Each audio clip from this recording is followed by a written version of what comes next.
Welcome back, team. In this session, we are going to see particularly a part about NGINX in this controller, very important for your real time. Okay, because AGIC is the one which is being defined by the Azure, and this is a managed component, and you don't need to worry anything about this one. And also, especially this AGIC corresponding to app gateway will make charge also in your account. Okay, it is not a easy one. Nearly $200+ is the minimum charge which you need to pay for application gateway usage. Please understand that. So that application gateway charges usually will come in two ways. One is fixed charges, another one is a variable. Okay. For example, fixed is 180 or 190 plus. I don't recall exactly. Let me open that one so that you will get an idea. Okay. Azure calculator.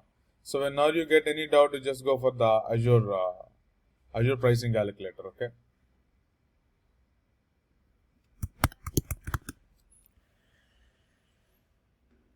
Where is that one? Pricing calculator. Sorry. I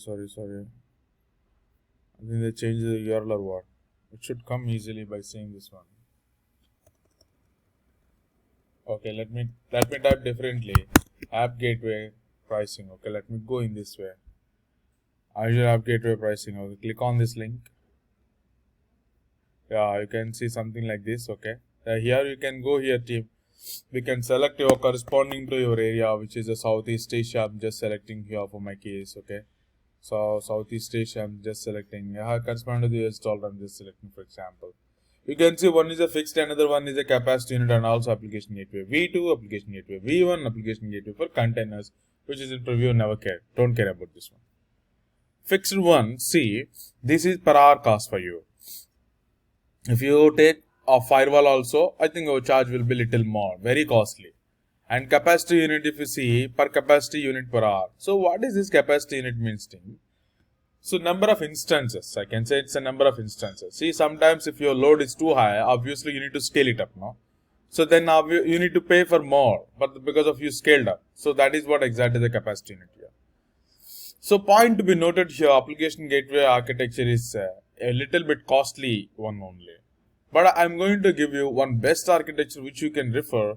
So far we have seen a application gateway connected to the AGIC. I will draw the architecture for that also.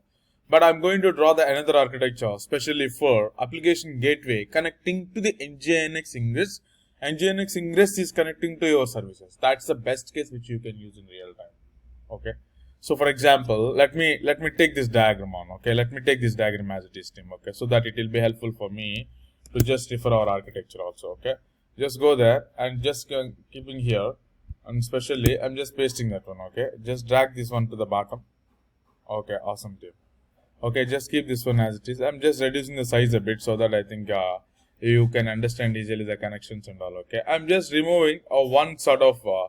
I'm trying to keep only one service for now. Firstly, so that I think you will not be confused for the first. Okay, let's understand about one service first. Okay, so that you will be very clear, team. Okay, don't worry on this. Okay, otherwise you'll be confused. Okay, awesome. So this is the basic thing now. So what exactly the changes I am bringing here, easily I will explain here. See this one too. I am keeping a service, your service as a cluster IP. So that's why cluster IP will go inside. No changes on that. Okay, awesome. Take this connection out, take this connection out. So you know very well that, okay, I'm just taking these labels. Forget about labels because we have a solid understanding already. So in this Kubernetes cluster, if you notice the Kubernetes cluster, your Kubernetes cluster is a zone redundant, meaning that three virtual machines are launched in 3 different zones. So you're maintaining awesome high availability. That's really good. I'm not bothering about your high availability and all. So that's really awesome. Now, what exactly I'm worrying then? So I'm worrying about only one thing. That is how exactly you're planning to route your traffic. That is the interesting one. Okay. How? What exactly your plan also? Okay. That is what exactly we will see now. Okay. So when you're sorry, let me keep at least 75. Yeah. So when you are thinking about this kind of things, team. So what exactly the point should be there in your mind? So for example, I'm just keeping this as one box. Okay. So this is zone. So these things already you're well aware. I'm just keeping these things, team. Okay. This is another zone, and this is one more zone. Okay. One more zone. So those are the 3 zones. corresponding to the 3 virtual machines got launched. Okay, maintaining high availability. That's awesome. That's good. That's good. Okay, awesome. So once everything is all right, now you know what exactly we need to think about. How you are planning to route the public traffic to this one. Firstly, take this out. Okay, that is not really required. So especially team, for example, my user, which endpoint exactly I need to hit. Obviously, first and foremost thing, the best use instead of using application gateway ingress controller, and also there is a problem with application gateway ingress controller, which is a known issue from Azure side. So whenever you are applying some rules, ingress rules on the application gateway ingress controller, sometimes it will not be reflected immediately. Sometimes it will not be reflected. It will take max to max 1 hour to see the change. See, we are coming to the Kubernetes. Kubernetes, the only reason for that one is you want to maintain a zero downtime. But if you say these kind of issues, obviously people will think, okay, why we need to go for AGIC? That's where NGINX got a very good importance in Azure world. Okay. If you come here, team, this is a cluster IP. I'm not touching this one. On top of the cluster IP, I'm going to bring one more, which is an ingress controller. I believe, I don't think so, ingress controller, which I can see a icon here. Let me double check, okay? I don't see any icon here, okay? So let me do one small thing for you, team, so that you will also feel better, okay? I'm just taking ingress controller images, okay? I'm just going for the images, one of the images, so that I believe you will feel more comfortable what exactly I'm talking about. So that's what my goal, okay? So let's take NGINX controller images. Okay, I believe all the images are with setup only. That's okay, fine, not an issue. Icon, okay, let me open this particular thing. Yeah, that's fine. Okay, one icon I just need. Okay, that's all I'm just looking for. For example, I'm just taking this particular icon. I'm just taking a snapshot of this one, team. Okay, just for our architecture definition only. Don't take this kind of copyrights one. But since we are dealing with architecture, that's why I'm just preferring this one. So you can take some others also, not at all an issue. For example, there is a NGINX simple with symbol and I'm just preferring this one, okay, so that you will get an idea on this one, team, okay. Just copy this one, just take a snapshot of this one. So once your snapshot is ready, what exactly my intention here is, just go to your snapshot over there, whatever the snapshot you just brought up. You just open this one, team. So I'm just going there, I'm just cut this one. I'll cut this one and I'll just make sure this NGINX is sit inside our architecture. That's what my goal. So once this is done, you just go back to your you just go back to your architecture area, team. So this is what our architecture area. If you come here, what exactly my goal here is, I'm just keeping an icon here. This is what exactly my icon. I'm keeping an icon. This is representing your NGINX. So please understand. So your NGINX now, the problem or the question is, when you launch NGINX is always sits inside the Kubernetes cluster only. So for example, so if you launch the NGINX will take an IP. Wherever the Kubernetes cluster is sitting, right? That's the same thing. It will be tightly attached to your Kubernetes cluster, I can say, okay? And remember one thing, this NGINX is the one exactly will be considered your private IP. One of the IP from the Kubernetes cluster, also Kubernetes cluster. Awesome, team. So I'm just giving the simple connection here so that your understanding will be very good. So NGINX is connected to the service is connected to the part is connected to the database. That's really good. Now, what exactly you are trying to implement on top of it? I'm trying, see, this is what I want to keep. See, this is NGINX. NGINX which is open source. I'm not really very comfortable to open an open source component completely for the public. So what exactly the missing points here? So points missing here are, you need to able to attach a WAF for this one, WAF for the NGINX. So then, no, because it's a web application traffic, right? You should have a firewalls. Otherwise, the other man in the middle, the hacker easily can exploit your traffic. There is a possibility. So my point is, at least you should safeguard your NGINX with proper WAF. That is one thing. The second thing, either you can go for that one, or if you think, okay, let me use NGINX as an internal load balancer. It's an internal ingress. I can call this one as an internal ingress, team. Okay, I'm just defining this one. Internal ingress. I can call this one as an internal ingress. Okay, so once you see the internal ingress, team, so meaning that whatever the traffic is coming to this particular internal ingress, you are just moving the traffic to the service part. Okay, that is what exactly our goal here, team. That's awesome, not an issue for us. Okay, that's still okay for us. So fine. So internal ingress. So now I'm going to introduce one more component for you, the specialty team. One more component. That component is, because your cluster is sitting inside a VNet, right? So that is the thing exactly. I'm just making sure a bit here. So I'm just pushing this one back so that I believe I can use that particular outsider line for the virtual network. virtual network team. So that's exactly the thing I'm going to see. So this is what your VNet. Okay, now I'm just considering this particular Azure virtual network. Just take the Azure virtual network team. Okay, virtual network. Okay, I'm just taking this one. So this is what Azure virtual network. Just consider the Azure virtual network team. Just keep this Azure virtual network here. So awesome. So far good team. So this is what Azure virtual network. Then what exactly I'm going to do? Especially, I'm going to introduce another component called application gateway, Azure application gateway. So that's a component exactly I'm going to. So you may get out why you are using application gateway again. The reason for that one is, firstly, this is Azure component and it is directly available for you to use. I don't see any problem with application gateway. There is a problem with application gateway ingress controller. That's why I little worried to use the application gateway ingress controller. In the place of application gateway ingress controller, I'm using NGINX this time. That's the only difference team. Okay. So now you are just giving a connection from your application gateway to NGINX. That's awesome. So for good, see team, wherever the cloud, whatever the architecture you're defining, concept is same. You need to do the same thing. Okay. So don't change anything, everything as it is. Okay. Just follow the same architecture. That is more than enough for you. Okay.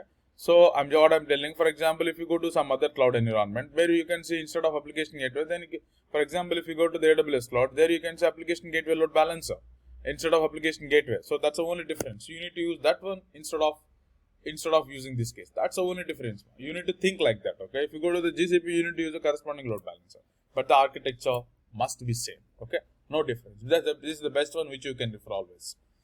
Super good tip. So once you are here, next what exactly I'm thinking about. So far awesome.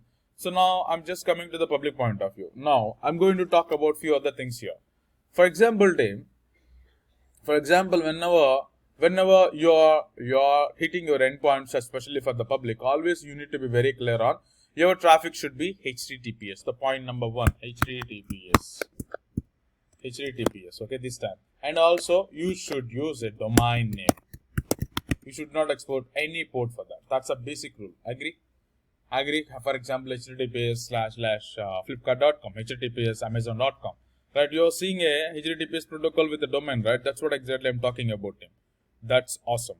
Now we are going to explore furthermore how exactly you can get a certificate, how exactly you can have a domain, which is a public DNS zone, and how exactly you can get the certificate, how to configure a certificate also, where our end user will hit our application gateway by using domain. In our previous example, we have used IP address to hit this one. This time, you are going to use a domain, but I'm going to use a self-signed certificate, okay? Self-signed one. I will show you how to generate a self-signed certificate also. I will show you exactly where exactly you need to configure in real time, okay? So that's only the thing. Alright team, so far I'm thinking we are making sense. Okay, this is exactly the architecture which we need to bring it up. Fortunately, we have few components ready. On top of it, we need to bring up NGINX, we need to bring up application gateway, we need to ask our user to test this case. That is all, correct?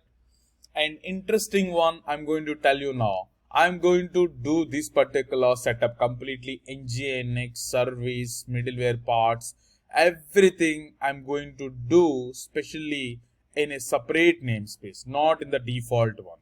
So default one is the common one where everyone can refer, but when you go for a new namespace is nothing but it's a logical separation.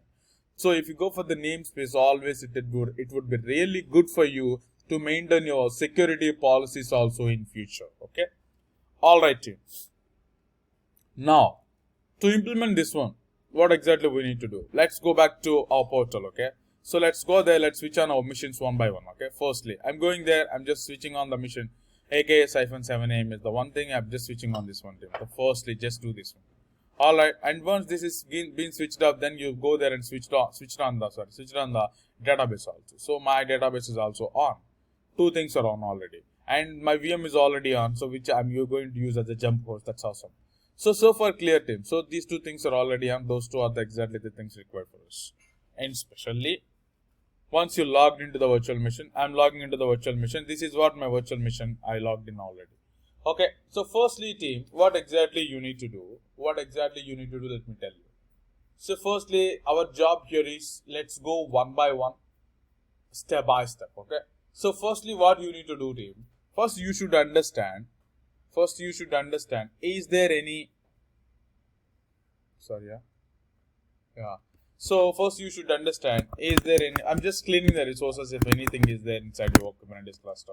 Okay, that is what exactly I'm just trying for. kubectl get ns, sorry, I believe Kubernetes cluster just no one, right? Let me double check that one bit later.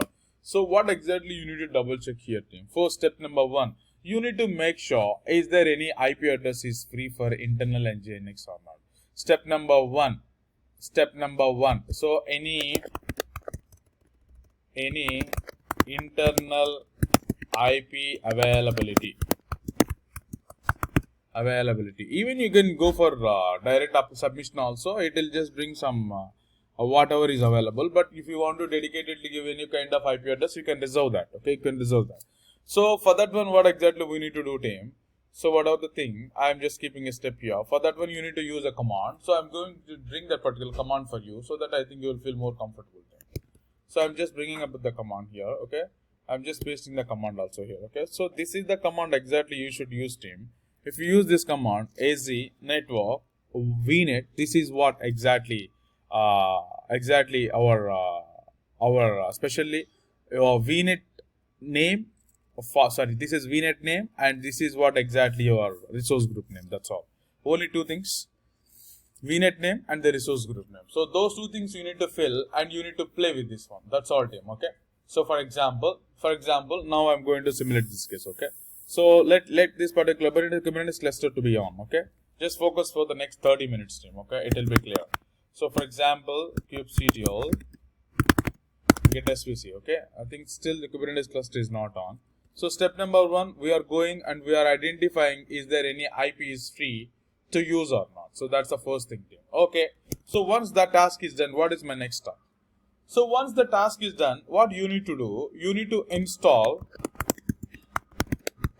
NGINX into the AKS. Okay, into the AKS. This is what the next step you need to do. So once you refer this one, once you use the NGINX into the AKS, so I told you already, since you are checking internal IP, it will become an internal NGINX controller. Internal NGINX. That's an interesting fact, team. So it will become as an internal NGINX. Awesome.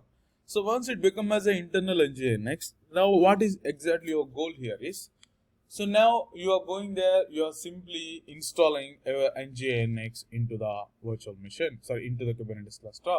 Then your NGINX become as an internal NGINX. Okay. So once you install the internal NGINX, next my goal here is you need to set up an ingress for that. So you need to set up an ingress, okay? How exactly you need to set up an ingress is the one next we need to think about. But what exactly I am recommending for you, before going and setting up an ingress, please create a private DNS zone.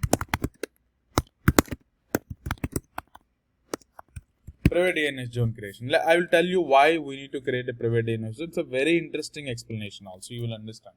So especially team, when you got the HTTPS request on the application gateway is acting as a SSL offloader also, meaning that if you are coming up with HTTPS traffic, application gateway, what it can do, it can convert your HTTPS to HTTP also. That capability is there for the application gateway. So when it is doing SSL offloading, meaning that HTTPS traffic converted to HTTP, you are not really interested to handle again HTTP here.